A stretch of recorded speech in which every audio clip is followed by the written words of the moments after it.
សម្រាប់ថ្ងៃនេះបងយើងមកមើលពីម៉ូដផ្ទះណាផ្ទះដែលយើងអាចចំណាយថវិកាមិនច្រើនទេចន្លោះពី12000ទៅ14000ទៅតាមគម្រោងម៉ូដហ្នឹងណាហើយជាមួយនឹងដីដែលមានភាពចង្អៀតដីដែលយើងមានក្បាល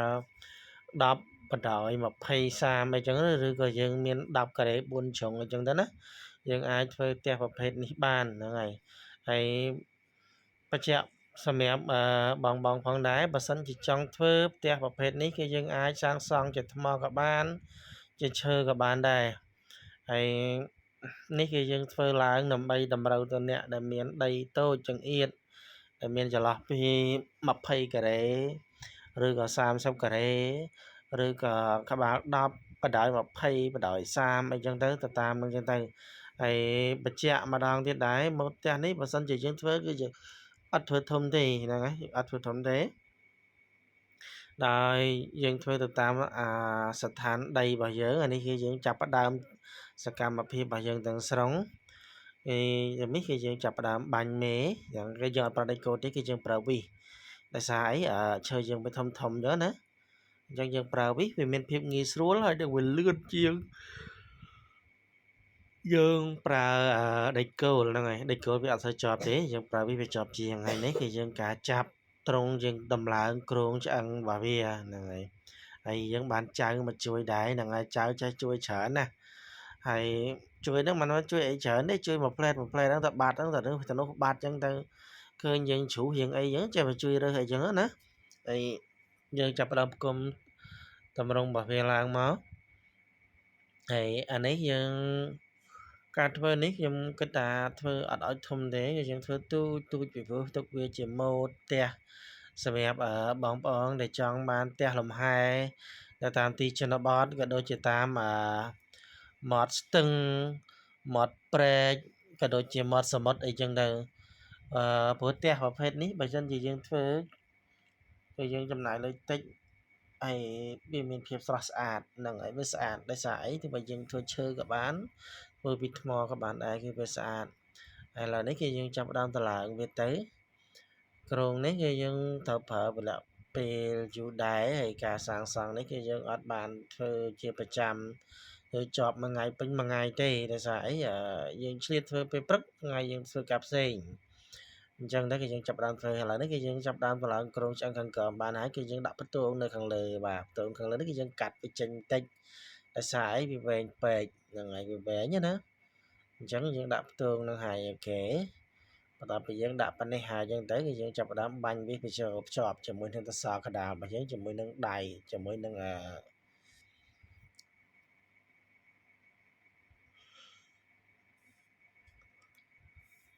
ានេះយើងបាញ់ទ្វារហ្នឹងហើយបាញ់ទ្វារ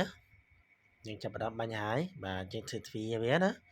វានេះគឺយើងប្រើមេ2យើងប្រើវិស4ដើមសម្រាប់នេះបន្ទាប់ពីយើងធ្វើម្ដងហើយយើងចាប់ផ្ដើមបិទឫស្សីដើម្បីធ្វើចង្រឹងបង្អួចរបស់យើងហ្នឹងហើយភាសាចង្រឹងបង្អួចនេះគឺយើងអត់ប្រើដៃទេគឺយើងប្រើឫស្សី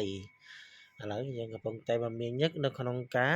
បិទឫស្សីហ្នឹងឲ្យតូចហ្នឹងឥឡូវយើងបិទរួចរាល់ហើយយើងចាប់ផ្ដើមយកឈើដែលយើងចោះរន់រួចរាល់ហើយយើងយកឫស្សីមកវាយបញ្ចូលតែម្ដងដោយសារយើងធ្វើបែបនេះវារាំងស្អាតជាងយើងប្រើឈើធំហ្នឹងហើយដល់យើងធ្វើធំយើងមើលទៅវាអាក្រក់មើលអញ្ចឹងយើងធ្វើទូចតាមនោះអញ្ចឹងទៅបន្ទាប់ពីយើងចាប់ពីលើពីក្រោមរួចហើយណាយើងបានមួយណាបានមួយយើងបញ្ចូលបានមួយហើយយើងអត់ទាន់ចាប់នេះទេគឺយើងគ្រាន់តែលោសាកសិនហ្នឹងហើយនេះហើយគេថាបង្អួចចង្រឹងបង្អួចដែលយើងធ្វើយើងចាប់ផ្ដើមធ្វើមួយទៀតនេះគឺយើងចោះឈើមេបង្អួចយើងហ្នឹងបន្ទាប់ពីយើងចោះរួចគឺយើងយកឫស្សីដែលយើងបិទហ្នឹងគឺយើងយកមកវាយបញ្ចូលបន្ទាប់វាយបញ្ចូលរួចយើងវាស់វាបន្តិចដាក់វាស្មើគ្នាដើម្បីងាយស្រួលនៅក្នុងការចាប់ភ្ជាប់ជាមួយនឹងនេះជាមួយនឹងមេរបស់វាហើយយើងបានឃើញហើយយើងបាន1 2ហើយឥឡូវយើងចាប់ផ្ដើមវាយបញ្ចូលអាឡាទី2នេះដើម្បីឲ្យបញ្ចូលវាមានភាពស្រស់ស្អាតហើយនេះយើងចាប់ផ្ដើមវាស់វែងម្ដងទៀតហ្នឹងហើយមានន័យថាវាចាប់ផ្ដើមពេញហើយអញ្ចឹងយើងក៏ចាប់ផ្ដើមបាញ់វាពីក្រោមឡើងទៅលើតែម្ដងហ្នឹងហើយដើម្បីឲ្យវាមានភាពរឹងមាំខ្លាំងយើងមិនភ័យព្រួយខ្លាចពេលដែលយើងវាយអញ្ចឹងទៅវាអាចជ្រុះវាអាចអីចឹងទៅហើយនេះគឺយើងចាប់សកម្មភាពយើងដែលយើងចាប់បង្អួចហ្នឹងហើយចង្រឹងបង្អួចណា បាទញ៉េយើងមើលទៅជាក់ស្ដែងចឹងទៅបាទហើយបន្ទាប់ពីយើងធ្វើប៉ុណ្ណឹងហើយយើងចាប់ផ្ដើមវាយចរន្តខ្យល់នេះគឺយើងប្រើប្រាស់inox ជាមួយនឹងឈើឥឡូវយើងចូលចាប់ដើមវាយហើយទាំងនឹងខ្យល់នេះគឺយើងពួកជាប់ជាមួយនឹងជញ្ជាំងខាងមុខដើម្បីកុំឲ្យវាមានភាពហប់ខ្យល់បានចេញចូលបានល្អឥឡូវយើងវាស់វែងឃើញថាស្មើយើងគូសគ្រីសទីតាំងបង្គោលរបស់យើងបន្ទាប់ពីយើងគូសប៉ុណ្ណឹងហើយយើងចាប់ដើមខួងហ្នឹងហើយត្រីតទៅតាមហ្នឹងអ្វីដែលយើងគូសហ្នឹងទៅបាទ1 2 3 4 5 6 7 8 9 10 11 12 13ចឹងទៅហ្នឹងហើយឥឡូវនេះយើងឃើញថាគ្រួចហើយយើងចាប់ផ្ដើមវាយជើងរឹងបញ្ចូលបាទផុងផាំងតាមដែលបងប្អូនបានឃើញចឹងហ្នឹងហើយយើងអានេះវាអង្គលក្បាលវិសអញ្ចឹងយើងវាយបន្តិចកាត់បន្តិចវាយបន្តណាបានយើងឃើញហើយថាវាមានភាពស្រស់ស្អាតតែវាបន្តិចយើងកោះវាឡើងតិចហ្នឹងហើយឥឡូវនេះវាចាប់ផ្ដើមចូលទៅក្នុងឈើរួចហើយយើងចាប់ផ្ដើមចាប់មេម្ដងអានេះខ្ញុំមិនដឹងគេហៅអីទេផ្ទះប៉ុន្តែគាត់ថាបើថាធ្វើចេះធ្វើតែបើថាអត់ដឹងអាណាផ្ទូងអាណាអានូតអាណាអាណែងអាណាអាណាំងអីទេអត់ស្គាល់ទេស្គាល់តែសមុខសក្រោយទ្វាមកអួយស្គាល់តែបើអានូតអាណែងអត់ដឹងទេអាណាគេហៅអានូតអាណាគេហៅអាណែងអីទេអត់ស្គាល់ទេឥឡូវនេះយើងកំពុងចាប់មីខាងលើរបស់យើងហ្នឹងដើម្បីដាក់ដបូលយើងចាប់មីឲ្យហើយមែននេះយើងអត់ប្រើច្រើនទេគឺយើងប្រើតែ3បានហើយបាទ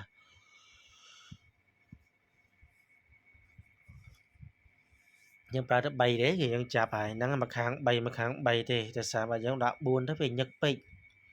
វាចំណាយឈើចំណាយវិសអញ្ចឹងយើងប្រើ3បានហើយបន្ទាប់អញ្ចឹងយើងចាប់ពីមុខហើយយើងមកចាប់ពីក្រោយណាចាប់ពីក្រោយនេះគឺយើងប្រើ3ដូចគ្នាដែរមេ3មុខខាងកណ្ដាលប៉ុន្តែយើងចាប់ពីខាងទៅកណ្ដាលណាយើងបាញ់វាយកកំពុងតែញាប់ដៃញាប់ជើងហើយហ្នឹងហើយតាមតម្រងហ្នឹងយើងធ្វើតាមហ្នឹងតែហើយបញ្ជាក់ម្ដងទៀតដែរបើសម្រាប់ខ្ញុំបើឲ្យខ្ញុំធ្វើតែមិនថាផ្ទះថ្មផ្ទះឈើខ្ញុំធ្វើបានតែបើគេសួរខ្ញុំថាអាណាផ្ទូងអាណាអានុតអាណាអាណែងអាណាអានាងអីហ្នឹងអត់ស្គាល់ទេអត់ដឹងទេហ្នឹងហើយឥឡូវនេះយើងចាប់ផ្ដើមបាញ់នាទី3បញ្ចប់ខាងក្រោយ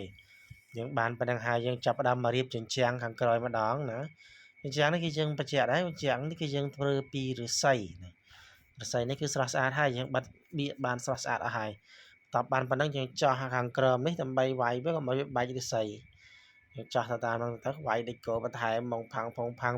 ទៅតាមបងប្អូនបានឃើញអញ្ចឹងទៅហ្នឹងហើយពីព្រោះអីបើយើងយកពីសកម្មភាពយឺតពេកយើងវាវីដេអូវាវែងវាពិបាកក្នុងការមើលអញ្ចឹងណាតែគាត់ថាបើធ្វើញាប់អញ្ចឹងវាពិបាកមើលដែរប៉ុន្តែយើងបានវីដេអូរៀងខ្លីបន្តិចឥឡូវយើងចាប់ផ្ដើមវាយពីខាងលើម្ដងផុងផាំងហ្នឹងហើយចោះពីក្រោមវាយពីក្រោមចោះពីលើវាយពីលើដេញទៅតាមហ្នឹងទៅហើយដល់ពេលទៅយើងនេះចាប់ផ្ដើមថាវាផុតហើយផុតហើយណាយើងត្រឡប់មើលបន្តិចក៏ឃើញថាស្អាតហើយដែរប៉ុណ្ណឹងអូខេហើយឥឡូវយើងមកពីខាងមុខម្ដងណា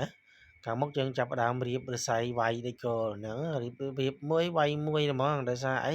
ខាងមុខយើងប្រើឫស្សីយើងប្រើតិចប្រើជាងតិចឫស្សីតិចអញ្ចឹងរៀបមួយវាយមួយតែហ្មងឲ្យទៅតាមហ្នឹងហើយយើងវាយហ្នឹងគឺយើងទុកតែចន្លោះទ្វាហើយនឹងប្អួចរបស់យើងទេសល់ពីហ្នឹងគឺយើងបំពេញឲ្យពេញស្រស់ស្អាតតែម្ដងឥឡូវយើងចាប់ផ្ដើមញាប់ដៃញាប់ជើងហើយញាប់មែនតែនហើយបាទហ្នឹងហើយអូខេណាយើងចាប់បានពីមុខហើយហ្នឹងហើយឥឡូវនេះយើងចាប់ផ្ដើមបាយដូចគោបន្ថែមចិត្តរួចរាល់ហើយនៅបន្តិចទៀតទេខាងមុខគឺរួចហើយដល់សល់តែ2 3ប្រទេសទៀតទេបន្ទាប់ពីហ្នឹងហើយយើងគេថាខាងមុខនេះវាពេញហើយវែងណាអញ្ចឹងយើងត្រូវមកបំពេញចន្លោះនៅខាងក្រោមទូចចន្លោះប្អួចចន្លោះទ្វារហ្នឹងហើយយើងចាប់ដើមបាយដូចគោបំពេញឲ្យហើយបាយបំពេញស្ទើរតិចចាក់ឯងថែមដើម្បីវាយឲ្យដូចគោស្រូវបន្តិចហ្នឹងហើយបាយបែកឥឡូវនេះយើងចូលមកបំពេញណាបំពេញលើចន្លោះបង្អួចនេះសម្រាប់គេណាយើងយកឫស្សីដែលយើងកាត់រួចស្រេចហើយយើងបំពេញមក ខាងលើខាងក្រោមដើម្បីអីដើម្បីសោភ័ណភាពនិងភាពស្រស់ស្អាតណាសោភ័ណភាពនិងភាពស្រស់ស្អាតវាតែមួយទេហ្នឹងហើយយើងវិវ័យទៅខាងស្ដាំខាងឆ្វេងម្ដងណាខាងលើខាងក្រោមឥឡូវនេះយើងឃើញថាវាក៏ពេញហើយដែរហ្នឹងតើវាពេញហើយដែរនេះយើងត្រូវប្រើគ្នាបនេះយើងត្រូវតែប្រើដើម្បីអីដើម្បីកុំឲ្យឫស្សីដែលយើងវាយទៅវាអាចរបូតអីចឹងណាហើយវេជ្ជៈគ្នាបនេះគឺយើងអត់ប្រើដេកគោលវាយទេគឺយើងបាញ់វិសយកតែម្ដងអានេះយើងត្រូវប្រើចង្រឹងលើបង្អួចបន្តិចដាក់ហាក់បីដូចគេហៅថាម៉ូតវាណាតែបើយើងចាប់ម៉ូតឲ្យមានឃើញថាវាមើលឃើញថាស្រស់ស្អាតណាហ្នឹងហើយឥឡូវនេះខាងមុខក៏ចិត្តរួចហើយនៅសល់តែមើលទៀតទេអាយ៉ាយើងត្រឡប់មកខាងក្រោយវិញម្ដងបន្ទាប់មកគឺយើងត្រូវចាប់ចង្រឹងគៀបម្ដងទៀតណាគៀបនេះគឺយើងបជាអាចវាយដេកគោទេគឺយើងប្រើវិសតែម្ដងដើម្បីឲ្យមានភាពរឹងមាំកាន់តែខ្លាំងនៅលើជញ្ជាំងផ្ទះនេះហើយសម្រាប់ផ្ទះនេះគឺធ្វើនេះមិនមែនធ្វើហើយបោះចោលទេអានេះគឺធ្វើសម្រាប់ទុកមើលតែម្ដងហ្នឹងហើយឥឡូវនេះយើងចាប់ផ្ដើមខាងកណ្ដាលនេះគឺយើងវាយដេកគោដោយសារអីខាងលើនិងខាងក្រោមនេះគឺយើងអត់ប្រដេកគោទេគឺយើងបាញ់វិសយើអញ្ចឹងវាមានភាពរឹងមាំហើយកណ្ដាលនេះគ្រាន់តែជាជំនួយការទេពិសេសអញ្ចឹងយើងថែមខាងក្រោមមួយជាន់ទៀតជាន់នេះគឺយើងវាយដេកគោ2ហ៊ុនកន្លះដើម្បីឲ្យវាចូលកាន់តែជ្រៅបន្តិចនៅក្នុងសាច់ឈើវាអត់របូតហើយយើងវាយដេកគោមួយហ៊ុននោះគឺវាអាចនឹងរបូតចេញវិញអញ្ចឹងទៅដល់យើងបានខាងក្រោយរួចហើយខាងមុខក៏រួចហើយដែរបន្ទាប់ពីហ្នឹងយើងមកកលេចមើលខាងនេះមកហ្នឹងហើយខាងក្រោមគឺយើងចាប់ចង្រឹងគៀបមួយដែរហើយយើងវាយដេកគោខ្លះក៏យើងប្រើវិខ្លះទៅតាមហ្នឹងអញ្ចឹងទៅដោយសារអីយើងចេះតែបារម្ភខ្លាចទៅវាហើបវារបូតអីចឹងណាហើយបើយើងបាយគៀបទៅក៏វាស្រស់ស្អាតមានភាពរឹងមាំល្អហ្នឹងហើយសាលនេះគឺយើងកាត់វាឲ្យស្មើទៅហើយឥឡូវនេះគឺយើងចូលមកខាងក្រោយគឺនៅខាងជញ្ជាំងខាងម្ដងយ៉ាងជាងខាងនេះគឺយើងអត់វាយដេកគោលយកទេហើយក៏យើងអត់នេះដែរគឺយើងរៀបឲ្យរួចជាស្រេចយើងបាញ់វិសបាញ់គ្នាបគៀបឫស្សីហ្នឹងឲ្យវាជាប់ជាមួយនឹងជញ្ជាំងតែម្ដងបាន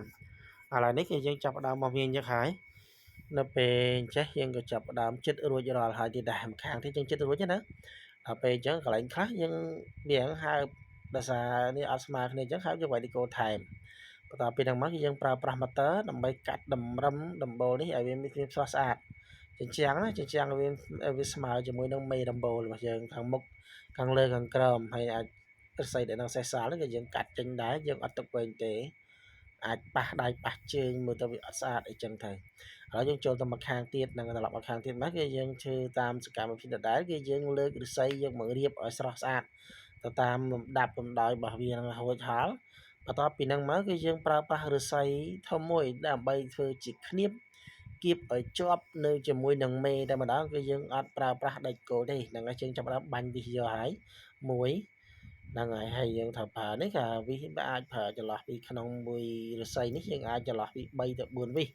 ដើម្បីឲ្យវាមានភាពរឹងមាំកាន់តែខ្លាំងជាប់កាន់តែបានយូរហ្នឹងហើយកុំឲ្យវារបូតឫស្សីជ្រុះឫស្សីចេញអីចឹងទៅយើងវាយបន្តហ្នឹងតបបានប៉ុណ្ណឹងគឺយើងកាត់ឫស្សីទាំងអស់ហ្នឹងគឺយើងតម្រឹមទៅតាមម៉ូដផ្ទះរបស់យើងតាមមេណាកាត់ពីលើកាត់ពីក្រោមកាត់រួចអស់ហើយគឺយើងកាត់ឫស្សីដែលសេសសល់បន្តមកទៀតនេះអញ្ចឹងយើងបានរួចហើយយើងបានពីមុខពីក្រោយពីខាងរួចហើយអញ្ចឹងយើងមកចាប់ដើមមេដើម្បីប្រក់ដំបូលម្ដងហ្នឹងហើយមេក៏យើងប្រើ3ដែរណាដោយសារអីយើងអត់ប្រើ4ទេដោយសារវាចឹងអៀតពេកវាខាតឈើខាតវិសចឹងយើងដាក់តែ3បានហើយបាទមកខាង3មកខាង3ទៅបានហើយហ្នឹងហើយដែលយើងកំពុងតែធ្វើបន្ទាប់ពីបានមកហើយយើងត្រឡប់មកខាងក្រោយដាក់ខាងក្រោយវិញម្ដងណាដាក់ខាងក្រោយយើងចាប់ដូចខាងមុខយើងដែរចឹងយើងចាប់3ដូចគ្នាឥឡូវនេះយើងកំពុងតែមានញឹកដូចគ្នាចាប់ហើយបញ្ចូលកំពុងតែបញ្ចូលហើយគឺប្រើបាស3ជើចាប់ពីយកតែម្ដងដោយសារអីយើងអត់វាយដូចចូលទេវាយវាអាចធ្វើឲ្យឆេងជ្រាយមេជ្រាយអានោះជ្រាយអាណែងអីចឹងទៅយើងបាញ់វិសទៅវាអត់មានលំញ័រអីខ្លាំងចឹងណាហើយណាមួយវាអត់សូវប្រើប្រាស់សម្លេងអីផងដោយសារអីវាអត់សូវរំខានដល់អ្នកចិត្តខាងយើងធ្វើចឹងវាស្ងាត់តិចដែរឥឡូវយើងមើលឃើញថាពីមុខពីក្រោយពីលើអីយើងចាប់ដើមរួចរាល់អស់ហើយអញ្ចឹងនៅតែពីលើដបូលទេអញ្ចឹងយើងចាប់ដើមកាត់តម្រឹមឲ្យវាស្មើមើលឃើញថាវាស្អាតកុំឲ្យវាកវីក្បែវចែវកវីកវិនអីចឹងទៅតទៅពីហ្នឹងមកគឺយើងចាប់ដើមបាញ់វិស ភ្ជាប់បាញ់ឈើភ្ជាប់ជាមួយនឹងផ្ទះរបស់យើងតែម្ដងដើម្បីឲ្យភ្ជាប់ជាមួយនឹងបាតហើយបានចៅគេមកជួយមើលទៀតណាថ្ងៃបានចៅមួយគ្រាន់តែគិតទេណា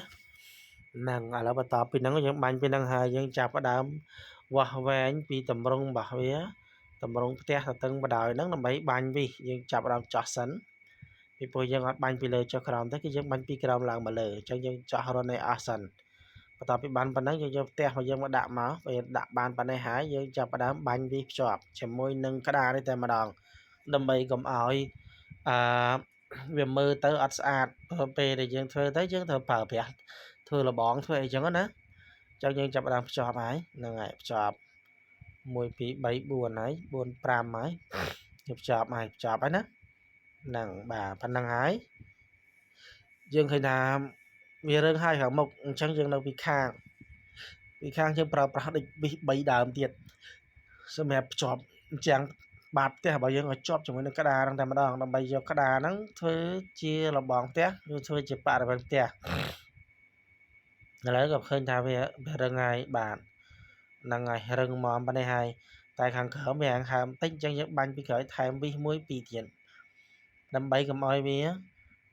មើលទៅថាវាអត់ស្អាតឥឡូវយើងបានប៉ុណ្ណេះយើងចាប់ផ្ដើមធ្វើរបងផ្ទះយើងចាប់ផ្ដើមធ្វើរបងផ្ទះហ្នឹងយើងវាយរបងយើងបោះស្វិនបាទសមហើយហ្នឹងហើយសមបានប៉ុណ្ណឹងហើយយើងចាប់ផ្ដើមមកវាយធ្វើជារនាំងហ្នឹងហើយយើងឃើញថាអូខេសមណាស់ស្អាតហើយប៉ុណ្ណេះអញ្ចឹងយើងចាប់ផ្ដើមបន្តធ្វើមកខាងទៀតហើយយើងយកសកម្មភាពនេះគឺវារៀងលឿនបន្តិចដោយសារអីបើយើងយកយឺតវីដេអូវាវែងវាពិបាកក្នុងការកាត់អញ្ចឹងយើងចាប់តាមពន្លឿន speed របស់យើងហ្នឹងឲ្យបានលឿនបន្តិចតាមអ្វីដែលយើងអាចធ្វើទៅបានយើងឃើញថាបានយើងរៀបគុំហើយអញ្ចឹងយើងត្រូវរៀបចំពុំវាឲ្យស្អាតដូចបែបនេះដើម្បីនេះយើងចោះបោះឲ្យរួចសិន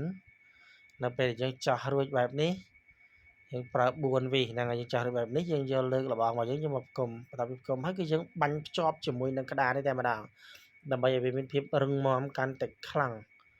ដើម្បីឲ្យមានភាពជឿជាក់រឹងមាំតែមកថាយើងមិនអាចរុញដោយដៃកម្លាំងដោយដៃអាចរុញនឹងដួលបានទេហ្នឹងហើយឥឡូវនេះយើងចាប់ផ្ដើមធ្វើបង្ហើយចោះ1ចោះ2និងចោះ3បានបន្ទាប់ពីបានប៉ុណ្ណឹងហើយគឺយើងយកលបងរបស់យើងហ្នឹងលបងដែលយើងធ្វើយើងមកដាក់ឲ្យចំគោលដៅដែលយើងបានកំណត់នេះបន្ទាប់មកគឺយើងបាញ់វាឲ្យចប់ជាមួយនឹងសសរហ្នឹងតែម្ដងសសរលបងជាមួយនឹងបាតផ្ទះហ្នឹងតែម្ដងបាទយ៉ាងហ្នឹងចឹងហើយហ្នឹងហើយឥឡូវយើងឃើញថាស្អាតហើយណាបានលបងបានជញ្ជាំងបានពីមុខពីក្រោយអីស្អាតហើយយើងនៅសល់តែមួយយ៉ាងទៀតទេគឺយើងនៅសល់ដំបូលហ្នឹងហើយបន្ទាប់ថ្ងៃនេះយើងបញ្ចប់ដើមកាត់សង្កសីដើម្បីប្រក់ដំបូលហ្នឹងហើយយើងចាប់ផ្ដើមកាត់ហើយបាទយើងវាស់វែងវាឲ្យស្រួចឲ្យស្រាច់បាច់បន្ទាប់មកយើងយកមកលសាក់មើលថាវាត្រូវដែរឬនៅអញ្ចឹងយើងថែមមួយស្លឹកទៀតដើម្បីរៀបបង្គ្រប់ខាងក្រោយខាងមុខយើងបានហើយនៅខាងក្រោយអូខេហើយនេះយើងគឺថាកំពុងតែកាត់បន្តែវាហាងបាក់កាត់តិចដោយសារកន្ត្រៃយើងអត់ស្វត់ឥឡូវនេះគឺយើងចាប់ផ្ដើមមកប្រក់ពីដំបូលរបស់យើងមកអានេះគឺយើងបាំងពីខាងមុខមកមុនយើងចាប់ផ្ដើមវាយដូចគោលភ្ជាប់ជាមួយនឹងដំបូលផ្ទះយើងហើយវាយតុងតាំងតាមហ្នឹងហើយ1 2 3 4 5 6 7 8 9 10ដូចគោលហ្នឹងវាយទៅតាមហ្នឹងទៅបន្ទាប់ពីយើងវាយបានប៉ុណ្ណឹងហើយយើងត្រូវត្រឡប់ទៅខាងជាងខាងក្រោយដំបូលខាងក្រោយម្ដងដំបូលខាងក្រោយនេះក៏ដូចគ្នាដែរទៅជាងថ្ងៃបន្តិចដោយសារអីវាជាងចំពលឺថ្ងៃរះហ្នឹងហើយយើងកំពុងតែញាប់ដៃញាប់ជើងហើយបាទបន្ទាប់ពីយើងបានប៉ុណ្ណឹងណាបានប៉ុណ្ណឹងហើយយើងងាកមកព្រំដំបូលរបស់យើងដើម្បីកុំឲ្យវាមើលទៅវាឃើញខ្យល់ប្រហោងអីចឹងវាអត់ស្អាតអីចឹងណាយើងកុំឲ្យភ្លៀងមកអីចឹងទៅវាអាចទឹកចូលទឹកអីចឹងទៅគឺយើងមកព្រំផ្ទះយើងនឹងបាទឥឡូវយើងកំពុងតែមានញឹកក្នុងកៅរៀបចំទុកដាក់ឲ្យវាស្រស់ស្អាតមានភាពមានសោភ័ណភាពស្រស់ហើយអញ្ចឹងយើងគឺ គឺថាចិត្តហើយព្រមនេះក៏ចិត្តហើយដែរនៅសល់តែ2 3ដេកូទៀតទេគឺយើងអាចនិយាយបានថារួចរាល់ហើយហ្នឹងហើយឥឡូវនេះគឺយើងកំពុងតែញាប់ដៃញាប់ជើងហើយបាទ1 2 3អូខេហ្នឹងរួចហើយបន្ទាប់ពីបានប៉ុណ្ណេះហើយគឺយើងត្រូវប្រើប្រាស់ឈើដើម្បីគៀបជញ្ជាំងរបស់យើងឲ្យជាប់ជាមួយនឹងមេដំបូលកាលណាពេលយើងមិនចាប់ជាប់យើងអាចមើលទៅឃើញរឿងប្រហោងឬក៏វារស័យរបស់យើងហ្នឹងវាអាចជ្រំជ្រែងអីវាអត់ស្អាតចឹងណាអញ្ចឹងយើងចាប់បែបនេះយើងចាប់បែបនេះទៅតាមពិតយើងធ្វើនេះគឺធ្វើដើម្បីបានស្អាតទេហ្នឹងហើយឥឡូវនេះយើងត្រឡប់ឲ្យមកខាងយើងមកខាងទៀតយើងត្រូវចាប់ដើមធ្វើដូចគ្នាអញ្ចឹងដែរហ្នឹងហើយយើងត្រូវប្រើប្រាស់ឈើ2ដើម្បីគៀបជញ្ជាំងក៏ដូចជាវាយភ្ជាប់ជាមួយនឹងមេដំបូលឥឡូវយើងចាប់ដើមកាត់រួចហើយយើងចាប់ដើមបាញ់វាយកតែម្ដងហ្នឹងហើយអូខេហ្នឹងបាញ់វាយកតែម្ដងកុំឲ្យវាថាវាយដេកគោលទៅវាមិនយើងខ្លាចមិនចប់អញ្ចឹងយើងបាញ់វាយកតែមកហើយសម្រាប់នេះគឺយើងគេថារួចរាល់ហើយដែររួចរាល់ហើយយ៉ាងម៉េចដែរបងប្អូនយើងមើលសកម្មភាពហ្នឹងមើលមិនដែរហើយទង្វើនៃការធ្វើហ្នឹងហើយមើលយើងមើលម៉ូដផ្ទះហ្នឹងមើលមិនដែរស្អាតអត់ទេហើយសូមបញ្ជាក់បងប្អូនដែរផ្ទះនេះបើសិនជាយើងយកមកលាបថ្នាំឬក៏យកមកកែដាក់សួនដាក់អីទៅគឺស្អាតមែនតើហ្មងហើយសម្រាប់យើងនៅតាមទីជនបទដែលយើងមានដីមិនធំណាដីភូមិល្មមអីយើងអាចធ្វើវាទៅស្អាតណាស្អាតដូចផ្ទះនេះយើងធ្វើមាន3ម៉ូដតែហ្មងហ្នឹងហើយយើងធ្វើចេញជា3ម៉ូដតែហ្មងហើយសម្រាប់វីដេអូក្រោយទៀតខ្ញុំគិតថាខ្ញុំធ្វើឲ្យទូចជាងហ្នឹងទៀតដើម្បីទុកជាការចែករំលែកនៅម៉ូដផ្ទះផ្សេងចែកជូនទៅដល់បងប្អូនទាំងអស់គ្នាហ្នឹងទុកជាការកំសាន្តអារម្មណ៍ណាហើយលោមានលុយសល់លុយច្រើនអីចឹងទៅនឹកឃើញថាចង់ធ្វើអីចឹងទៅអាចធ្វើទៅគឺថាចំណាយអស់លុយតិចតែហើយក៏វាស្អាត